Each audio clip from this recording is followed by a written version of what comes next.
Hi ladies and boys, welcome back again diri sa itong YouTube channel. Ug karon another confession na sab ang atong basahon. Pero before na ako basahon, ayaw kalimot sa pag-subscribe sa itong YouTube channel ug palihog na lang po kog tuplok sa notification bell aron updated mo kanunay.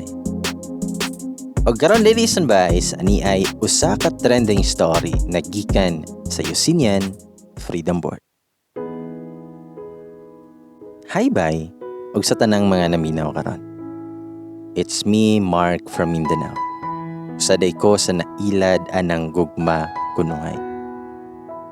Gailam sa akong ex-wife atong April 8, 2015 dito sa diskuhan sa Pagadian City kay lagi ulitawo gud. Hilig jud ko ana sa una. Kauban akong barkada nya didto mi una gakita sa akong ex-wife na si Shaira. Unang kita pa lang nako niya, mura nagnaigo gayod ko sa ginatawag nila na love at first sight. Kay kinsa bagod ang dili maibog, nagwapa kaayo si Shaira. Sakto og barog, hamis ug pamanit. Munang miana ko sa akong barkada na si Aaron. Brad, ganahan ko makigilag-ila ng bayhana ba? Ngayon akong barkada, nga halala ka, ila-ila hagod Brad. Og mga to nga midol ko silang tapok og nakigila-ila niya. Matay bay, mas guwapa siya og sa duol siya. Ug wala ko magdahom na iyaha kong entertainon ug wa ko niya isna pa. Sa moto, nagila-ila nami. Shaira ligi daw iyang ngalan. Og 22 iyang age ug atong panahona ako 24. O diba, parison jud kayo mi. Sa moto nagaila nami. Og partner pa jud mi ng disco ug nindot kay akong feeling atong adlaw nga gaila mi. Og nahuman na ang disco, nangulin ang mga tao. Og naguol ko kay mihawa man og kalit si Shaira. Nawala ba? Mong giduol na ako iyahang mga barkada na mao iyahang kuyo ganina. Og nangutan ako asa siya. Ana sila nga may uli na daw. Og gamahay ko kay wa man lang ko kapangayo og number niya. Dan milabay ang pila ka adlaw.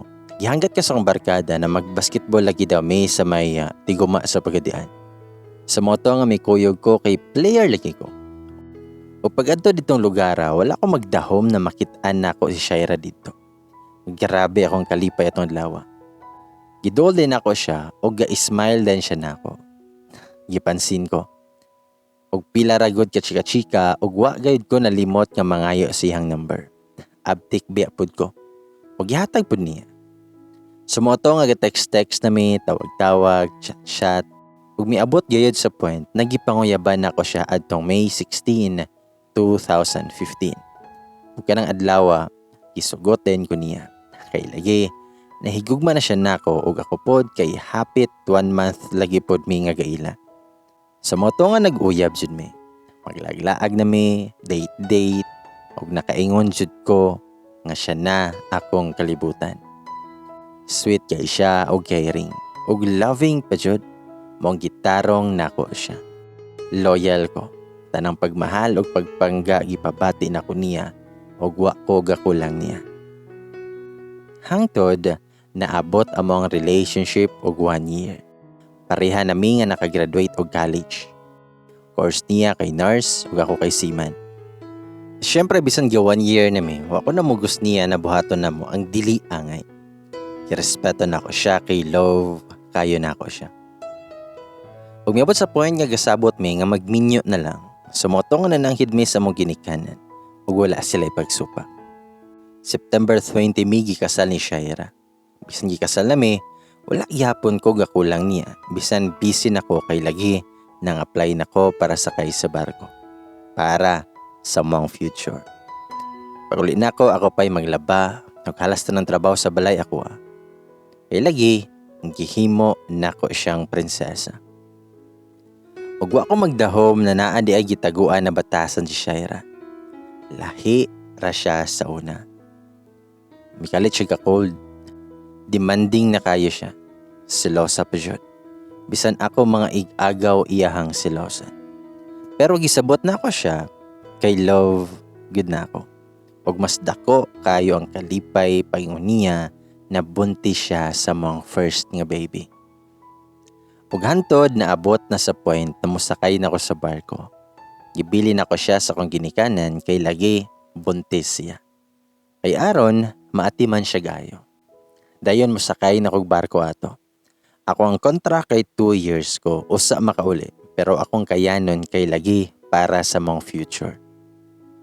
Bisan og usahay busy ko, dili gayud ko makalimot sa kung mag-ina nga gibilin. Ang always sa mong communication through tawag, video call, text, chat. Tanan gibuhat nako para niya. Kay lagi, misalig ko niya. Ug unsa iyahang pangayoon, ihatag nako. Bisan nako sa layo, ipadala lang nako. Dayon, milabay ang mga adlaw. Mikalit lang nga wa na mi-chat ang akong asawa. Bisan tawag, text, wala. Moong nabalaka ko. Umitawag ko sa kong mama. Ug nangutan ako asa siya. Mingon akong mama na milaag daw ko no kauban iyahang mga barkada. Ug mura na kog nabungol ato. Wa na siya nakatawag kay busy na diay og laag. Ug ako naguol kay buntis biya siya. Ug miyan akong mama na Mark, imong asawa usahay na lang muuli diri sa balay. Ug nalahi na iyang batasan sa una. Iyahan na daw mura-murahon ako ang ginikanan. Wala gyud ko mituo kay lahi ra ang Shaira na ako nailahan. Sa mga to, human ako mitawag sa akong mama, gitawagan ako akong Shaira. Wara gihapon siya mitubag, nya nag-uol na kay ko. Dili po siya online. Mga 3 ka adlaw ang milabay. Usa mitawag si Shaira og gahilak siya. So natingala ko og gipangutanan nako siya nganong gahilak siya. Wala siya mitubag. Maong nag-uol kay ko kay kumangutan ako dili yun siya mutubag. Ug mikalit siyag ingon na dili daw ako ang amahan sa iyang anak. Atong pagkabati nako mura kog nabungol. Wala ako kasabot ug unsa akong buhaton. Muhilak ba ko? Wala jud ko kasabot. Maong giingnan nako siya na dili magbinuang. Then perte na niyang hilak. Nangayo siya pasaylo og balik-balik. Nya ako po dato natay, mura na kog mamatay pagkadungog nako ato. Ako gyud siyang giingnan nga babe, ayaw daw pagyaga-yaga diha. Nya mihilak lang siya ug ako siyang gipangutana og ngano. Nga naunsa. Nganong siya man ang nahimo nga amahan.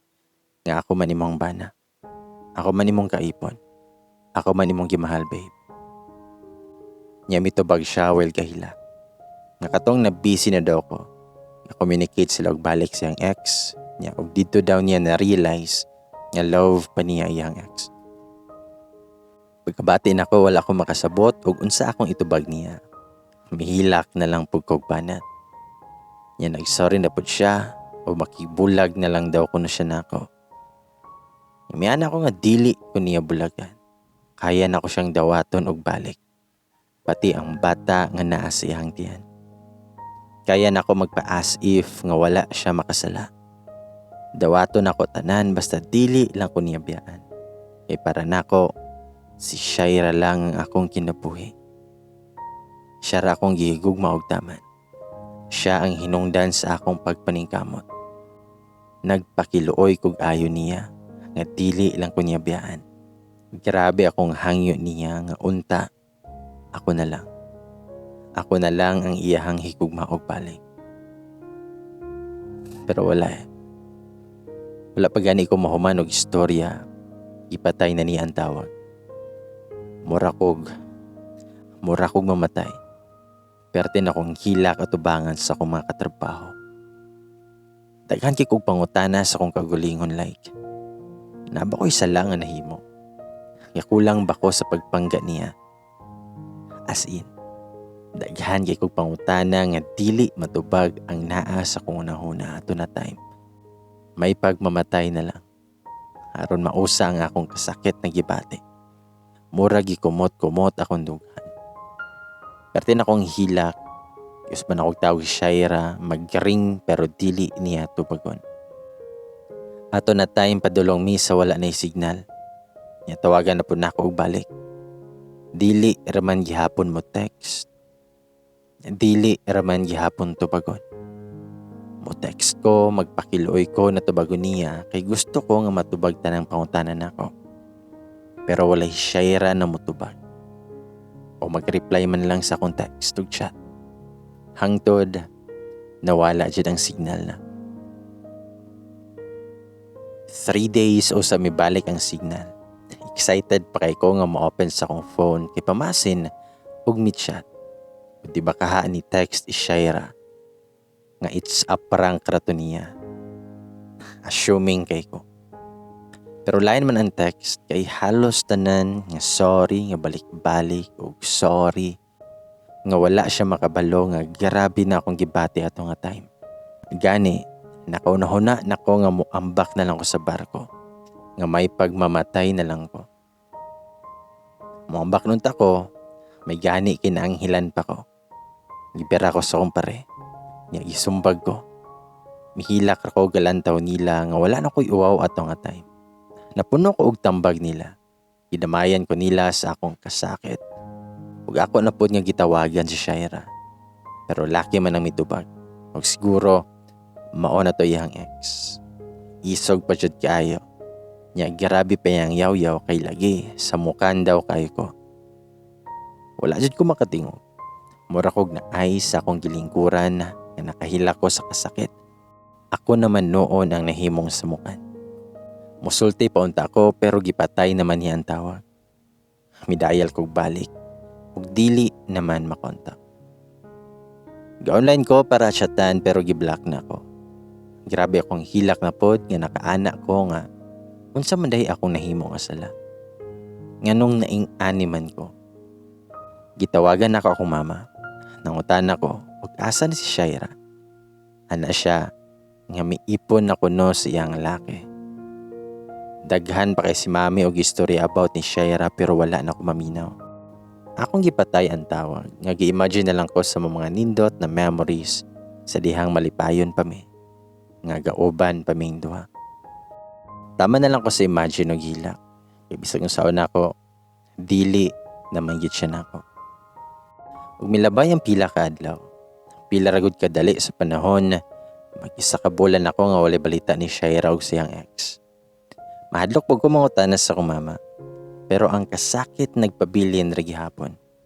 Ug sa dihang na ay mikalit og text si Shaira di ay. Ana siya nga sorry lagi daw ug unta mapasaylo na nako sila. Ug mihangyo pa nga unta dili ko mo file og kaso nila.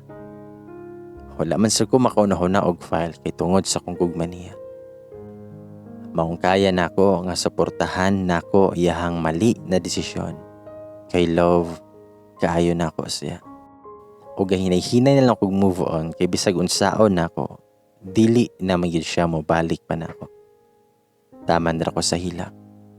Taman ra ko sa kaguol samtang sila nagmalipayon. Maong move on na lang akong angay na buhaton. Umangita na lang pug pamaagi para mawala na ang bisa sa muang giatay nga kasal. Karong year 2021, na okay na ang tanan. Naka-move on ako pero ang kasakit gamay nagpabilin pa gihapon. Ug balita na ako, mayor man pod ang bana ni Shaira. Kay pinangga raman siya og buutan daw. Maong nagmalipayon na lang ko para nila. Kay mao man iyang kalipay. Ang kalipay nga naaman sa lain niya makita nga wala na ako. Nga ako tawon ani hangtod ron nangita pa sa akong forever. Dari nilang ko taman. Daghang salamat sa inyong pagpaminaw. Love you all. Edmark. Nice. Nga naman dyan yung mga babae. Waligi na, diba? Kung wala pa naka-move on sa ex, dili sa magugma-gugma. Ha?